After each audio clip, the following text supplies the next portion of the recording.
신명기 34장 1절에서 12절 말씀입니다. 모세가 모압 평지에서 느보산에 올라가 여리고 맞은편 비스가산 꼭대기에 이르매 여호와께서 길르앗 온 땅을 단까지 보이시고 또 온 납달리와 에브라임과 므낫세의 땅과 서해까지의 유다 온 땅과 네겝과 종려나무의 성읍 여리고 골짜기 평지를 소알까지 보이시고 여호와께서 그에게 이르시되 이는 내가 아브라함과 이삭과 야곱에게 맹세하여 그의 후손에게 주리라 한 땅이라. 내가 내 눈으로 보게 하였거니와 너는 그리로 건너가지 못하리라 하시매 이에 여호와의 종 모세가 여호와의 말씀대로 모압 땅에서 죽어 벳부올 맞은편 모압 땅에 있는 골짜기에 장사되었고 오늘까지 그의 묻힌 곳을 아는 자가 없느니라. 모세가 죽을 때 나이 120세였으나 그의 눈이 흐리지 아니하였고 기력이 쇠하지 아니하였더라. 이스라엘 자손이 모압 평지에서 모세를 위하여 애곡하는 기간이 끝나도록 모세를 위하여 30일을 애곡하니라. 모세가 눈의 아들 여호수아에게 안수하였으므로 그에게 지혜의 영이 충만하니 이스라엘 자손이 여호와께서 모세에게 명령하신 대로 여호수아의 말을 순종하였더라. 그 후에는 이스라엘에 모세와 같은 선지자가 일어나지 못하였나니 모세는 여호와께서 대면하여 아시던 자요 여호와께서 그를 애굽 땅에 보내사 바로와 그의 모든 신하와 그의 온 땅에 모든 이적과 기사와 모든 큰 권능과 위엄을 행하게 하시매 온 이스라엘의 목전에서 그것을 행한 자이더라. 할렐루야. 광야 식당에 오신 여러분 주님의 이름으로 환영하고 축복합니다. 오늘 광야 식당 마지막 날입니다. 신명기 1장부터 시작해서 오늘 34장 마지막 부분입니다. 처음에 이 광야 식당이라는 프로그램을 기획했을 때는 가나안 땅에 들어가기 직전까지 광야 생활을 했던 이스라엘 백성들처럼 힘들고 지금 어려운 이 코로나19 상황이 어느 정도 좀 진정이 되기를 좀 기대를 했는데 상황이 여의치가 않습니다. 하지만 그럼에도 불구하고 신명기 말씀을 묵상하면서 하나님께서 우리에게 주신 많은 은혜와 또 깨달음이 있었죠. 앞으로도 계속해서 여러분 하나님 말씀 붙잡고 늘 승리하며 사시기를 바랍니다. 광야 식당은 오늘로써 문을 닫지만 또 앞으로 더 좋은 모습으로 또 여러분들을 만나 뵐 것을 기대하겠습니다. 자, 오늘 신명기 34장 마지막 끝부분입니다. 특별히 모세의 죽음에 대한 이야기가 소개가 되죠. 모세가 가나안 땅에 들어가지를 못합니다. 참 많이 아쉽고 또 속상했겠다라는 생각이 들어요. 하나님께서는 그냥 모세 가나안 땅에 같이 들어가게 하시지 좀 너무하시지 않았나 그런 의구심도 사실 듭니다. 하지만 오늘 본문을 가만히 보면 묵상해 보면 모세의 그 마지막 죽음이 그에게 대단히 아쉽거나 섭섭했을까? 그렇지 않더라고요. 어쩌면 가장 행복한 인생의 마무리를 그 마지막 그 장면을 끝을 맺는 종지부를 찍는 그런 모세의 참 멋진 모습이 오늘 본문에 소개가 되고 있습니다.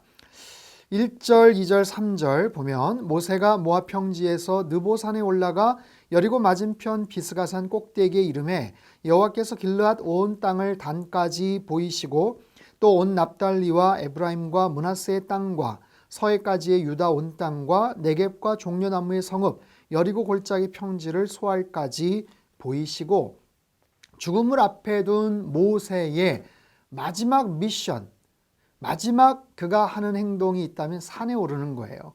120세의 노인이 산에 오릅니다. 약 800m 이상 되는 꽤나 높은 그런 산인데요. 느보산, 비스가산 꼭대기, 이건 정확하게 아바림 산맥에 있는 느보산의 비스가 봉우리라는 겁니다. 그런데요, 그 꼭대기에서 가나안 땅의 모든 지경을 다 봤노라라고 소개를 해요. 근데 이 산 지점에서 단이라는 곳까지만 해도 약 290km입니다. 육안으로는 사실 볼 수가 없는 그런 거리예요. 그래서 학자들은 두 가지로 해석을 하죠. 첫 번째는 뭐냐면 가나안 땅에 그 속해 있는 경계에 대한 표시를 그냥 다 기록했다.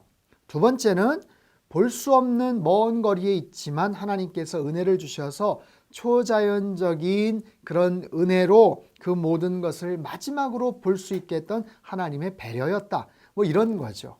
자, 어떻든 간에 하나님께서 모세에게 마지막으로 허락해 주셨던 그런 선물입니다. 가나안 땅에 들어가지는 못하지만 그렇게 들어가고 싶어 했지만 하나님께서 노하셨잖아요. 거절하셨잖아요. 그런 모세에게 모세야, 네가 이끌었던, 네가 사랑했던 이스라엘 백성들이 바로 저 땅에 들어가서 이제 앞으로 거주하고 살 거야. 너 마음껏 저 땅을 한번 다 들여다봐라. 한번 조목조목 한번 살펴봐라. 라는 하나님의 어떤 호의, 배려가 담겨져 있는 그런 부분이죠. 모세는 어떤 마음을 가지고 그 땅을 봤을까요?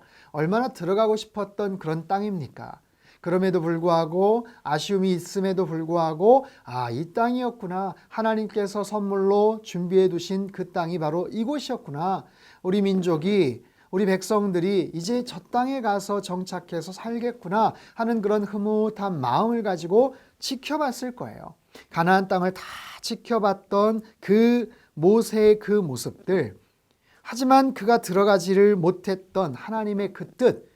그 뜻은 인간적인 아쉬움, 인간적인 어떤 의지, 인간적인 어떤 계획, 그 모든 것을 초월해서 하나님의 뜻이 가장 중요한 거예요. 그 모든 인간적인 생각이나 계획이나 바람이나 소망도 하나님의 뜻을 앞설 수는 없죠. 하나님께서 다 계획이 있으시고 하나님께서는 다 뜻이 있으셨기 때문에 모세가 가나안 땅에 들어가는 것을 하나님께서 막으셨죠. 대신에 5절과 6절 이하에 보면 이에 여호와의 종 모세가 여호와의 말씀대로 모압 땅에서 죽었다라고 하죠. 벳부엘 맞은편 모압 땅에 있는 골짜기에 장사되었고 오늘까지 그의 묻힌 곳을 아는 자가 없느니라.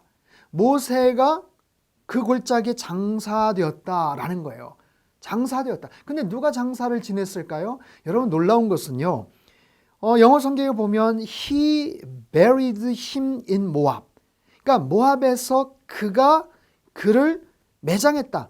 그가 그를 장사 지냈다. 여기서 대문자 앞에 있는 주어의 he는 바로 하나님이죠. 하나님께서 그를 매장했다. 장사 지내줬다. 즉 모세는요. 하나님께서 직접 장사 지내주신, 매장해주신 정말 유일무이한 그런 사람이 됩니다. 이건 엄청난 특권이죠. 모세를 향하신 하나님의 따뜻한 사랑이기도 하고요. 그런 모세, 사실 건강이 쇠약했거나 문제가 생겨서가 아니에요. 자기의 사명이 다 맞춰졌기 때문에 그의 죽을 때 나이 120세였으나 눈이 흐리지 않았고 기력이 쇠하지 아니하였더라. 기력이란 단어는 신선함 그런 뜻이에요. 나무나 채소나 과일의 어떤 상태를 표현할 때의 그런 단어죠. 아직도 푸릇푸릇하고 아직도 뭔가 활기가 있는. 그럼에도 불구하고 하나님께서는 그 모세가 이제 사명이 다 끝났기 때문에 하나님께서는 모세를 데리고 가셨고 마지막으로 하나님이 친히 장사 지내주셨다라는 거예요. 8절 이스라엘 자손이 모압 평지에서 모세를 위하여 애곡하는 기간이 끝나도록 모세를 위하여 30일을 애곡하니라. 30일을 애곡했다. 일반 사람들은 일주일입니다. 그런데 모세 30일 동안, 이거는 오늘날로 말하면 거의 국장과도 같은 그런 스케일. 여러분 얼마나 많은 사람들이 아쉬워했겠어요. 얼마나 많은 사람들이 모세의 죽음을 슬퍼했겠습니까?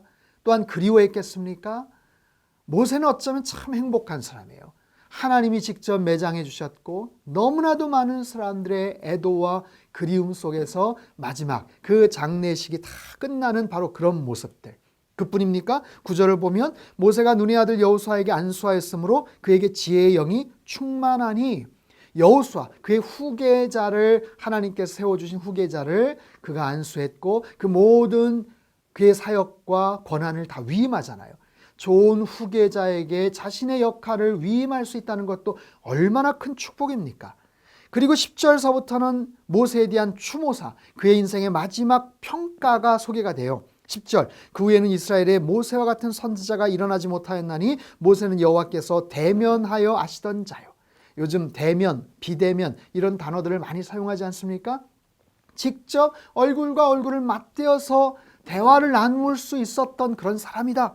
또한 11절 여호와께서 그를 애굽 땅에 보내사 바로와 그의 모든 신하와 그의 온 땅의 모든 이적과 기사와 모든 큰 권능과 위엄을 행하게 하심에 온 이스라엘의 목전에서 그것을 행한 자이었더라. 모세의 마지막 40년, 처음 40년은 애굽의 왕자로, 두 번째 40년은 미디안의 양치기로, 마지막 40년은 이스라엘의 리더로서 쓰임받았던 그 역할, 그 모든 그의 행적들을 낱낱이 다 기록을 합니다. 이것은 모세에 대한 마지막 최종적인 가장 결정적인 그에 대한 평가예요. 후대에 기록될 수 있는, 성경에 남아있는, 여러분 이건 얼마나 근사한 일입니까? 여기에 뭔가를 첨가할 수도 뺄 수도 없는 거예요. 여러분 이런 인생의 기록을 남길 수 있다는 것은 얼마나 큰 축복이에요. 다만 모세가 가나안 땅에 들어가지 못해서 속상했겠다? 아쉬웠겠다? 그렇지 않아요. 하나님께서 그 땅을 보게 하셨고요. 하나님께서 직접 그를 매장해 주셨고요. 많은 사람들에게 애도함 속에서 장례를 치렀고요. 또한 정말 아끼는 믿을 만한 그런 그 여호수아를 후계자로 세웠고요. 또 이렇게 근사하고 멋진 인생의 족적을 남길 수가 있지 않았습니까? 사랑하는 성도 여러분, 모세는 위대한 하나님의 사람입니다. 신앙의 큰 거인의 마지막 발자취를 보면서 여러분은 어떤 감정을 느끼십니까? 우리도 언젠가는 세상을 떠나갈 텐데 마지막 순간에 정말 하나님 앞에 우리가 바라는 소망이 있다면 그게 뭘까요?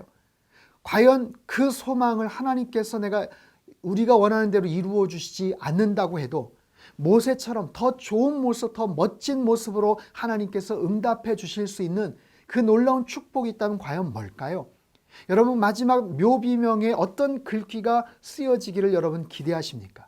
모세와 같이 이렇게 멋진 모습으로 마지막 문장이 그를 표현하고 그렇게 후대의 기록을 남길 수 있는 것처럼 나의 인생의 마지막 글귀, 내 인생의 마지막 장면은 과연 무엇이 되어야 될까?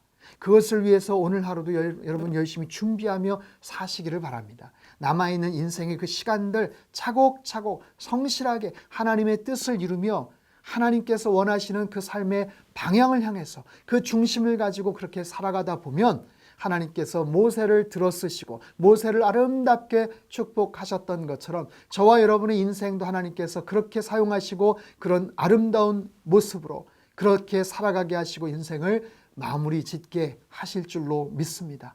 지금까지 광야 식당을 통해서 주신 많은 은혜와 그 말씀들 잘 기억하시고 힘든 이 코로나19로 힘들고 지쳐있는 여러분 모든 상황들 속에서 날마다 승리하며 살아가시기를 주님의 이름으로 축복합니다. 기도하겠습니다. 하나님 아버지, 지금까지 광야 식당을 통해서 주셨던 말씀, 깨달았던 많은 은혜들을 저희들이 마음속에 잘 새기며 살게 하여 주시옵소서. 모세의 마지막 장면을 보면서 한편으로는 너무나도 부럽고 또 한편으로는 큰 도전이 됩니다. 주님, 언젠가 우리도 이 땅을 떠날 때가 올 터인데 그때를 위해서 한 줄 멋지게 기록될 수 있는 그런 문장을 위해서 열심히 살아갈 수 있는 하루하루의 삶이 되게 도와주시옵소서.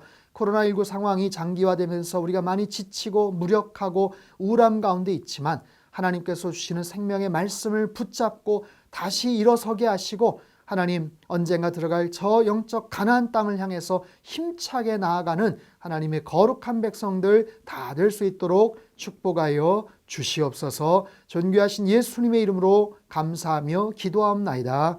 아멘.